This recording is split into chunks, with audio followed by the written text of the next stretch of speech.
Hey guys, so this video will be for Unit 2, Lesson 6. This lesson is all about just going over the content that we did last class and introducing you guys to the week of Pong, in which we'll be making a Pong game. To start this lesson off, I want you guys to work on this worksheet, and you are going to first start off with the lesson research section, and then you're going to start to break down Pong in here. I have 4 questions. One is what are the rules of the game?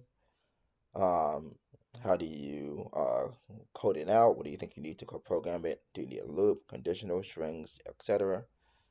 Any art assets you need, put that in here. And then how do you put everything together when it comes to the coding? So take a couple minutes to answer this question, and then we'll jump into the actual lesson.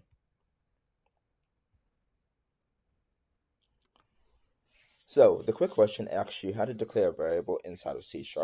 I will go over that very shortly, but first let's get into the agenda.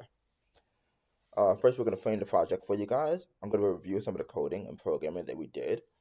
And then we're going to talk about interaction and rigid body methods inside of Unity. The assignment for today is going to be you're going to complete modules 3.5 and 4, and that will be inside the Unit 2 Lesson 6 folder. Like I said, week of Pong, day 1, let's get into it. So let's frame the project for you. This is Pong. You guys may or may not know what Pong is, but if you do not know, it is one of the first video games. You should know this. And it's very simple. All you have is 2 objects on the left, and the goal is just to not have that ball touch your goal. Very simple game, easy to learn, hard to master. So I asked you guys to examine Pong and break down how it works. And again, you're going to record everything that you need to make it work on that worksheet that you think, and then you will refer back to this part of the video. If you're continuing, I will assume that you have already put in your notes, and we can resume with the next part, which is this. So, some of you guys may have examined that to play Pong, you first need 2 players. You need to have a player that moves up and down. The ball needs to bounce back and forth, and it also needs to touch the wall on the boundary. And finally, once the ball hits the goal, the other player must gain some points. And if you want to guess how many goals there are, there's only 2. There's only 1 goal for player 1 and 1 goal for player 2.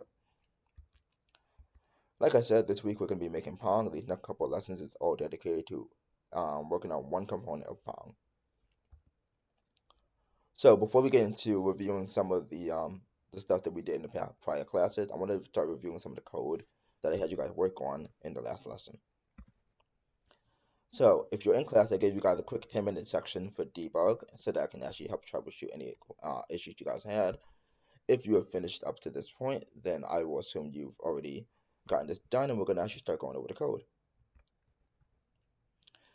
I'll go over how to submit this in a second. You guys should already know, but again, you're going to export the project, select just the Unit 2 Lesson 5 folder, and export that folder. Upload that assignment to Unit 2 Lesson 5 on Google Classroom. Without further ado, let's get into the coding. So to start off, to do any of this work, you have to be in the Unit 2 Lesson 5 demo. I'm in that file currently, and you're just going to start working on the assignment. The easiest way to do this is if you click on the monitor, you should have a script that says variables in C#. If by some reason you do not have that script and you instead have the original script, which was intro to C#, all you need to do is just remove that script. But you can click on these 3 dots on the right hand side, click remove component, and just add in the component variables in C#, like so, and you'll be good to go. What I'm going to do is I'm going to double click on this file, and I'm going to start editing it. Just like before, you have instructions here that you have to read and follow. But the main thing I wanted to talk about is how to actually make these variables. So before I get into the challenges, I'm going to show you guys how we can make a variable in C# by scrolling down here and just making a variable. The way you make a variable in C# as compared to Python is you first want to declare the data type. So I'm just going to first declare a string, and then I'm going to call that string my name, like so, and assign that my name, like that. From there, underneath the start function, I'm going to print out the variable my name on this line. So I'm going to do debug.log my name and save it. When I go here and run the program, I'll see that my name appeared here. Next, what I'm going to do is I'm going to go and start following the challenges. One thing you will note is that on line 64, I have a comment that says create all your variables below this line. So again, you want to create every single variable you need for this lesson below this line and not inside the start function. All right, so let's start with the challenges. A mild one. Start this on line 84. And the first one, is create an int variable called favorite number that stores your favorite number. So again, I'm going to go below that line right here. I want to make an int, call it favnum, and store my favorite number in here like so. And now I'm going to print this code out on this line, and I'm going to do debug.log favnum. Save it, run the program, and cool, that number appeared right here. Awesome. All right, so that's really it. Like the rest of the challenge just kind of follow the same general format and structure. If you have any questions or need help with any of this stuff, please let me know. Just to really quickly show you guys this first medium one, the double variable. Literally, if you want to make a double, just type in the name double. And then call it, what are we calling this? We're calling it what double. And from there, you're going to figure out, you're going to just basically type in a double number. The easiest way to figure out how to type in a double number or think of a double number is just a very long float. And we do whatever these numbers are, and a semicolon at the end, and that literally is a double. So debug.log, oh, this is the medium challenge, so I'm going to go here, debug.log, and then what double, like that. Save it, run the program, and it printed out like so. Cool. So that goes over a couple of the questions. Again, you're going to submit all this for your homework, and boom, that's it. So to go over declaring variables again, the way you want to do it is the one thing I didn't talk about was called a public versus private. What you want to do is you first want to declare the level of access. If you do not put a public or private at the beginning, it will automatically assume it's private. But you declare level of access, you declare the data type, and then you name your variable. That's how you make a variable in C#. You can expand that by assigning that data, that variable data, like I have right here. Now let's talk about level of access. Like I said, if you do not declare the level of access, like I didn't do here, it's going to automatically set it to private.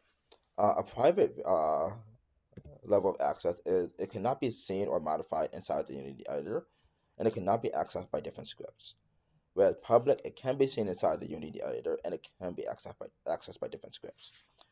To give you an example of that, I'm going to go right here, and I'm going to go to this code, and right here I have a string called my name, right? And it's storing my name inside of it.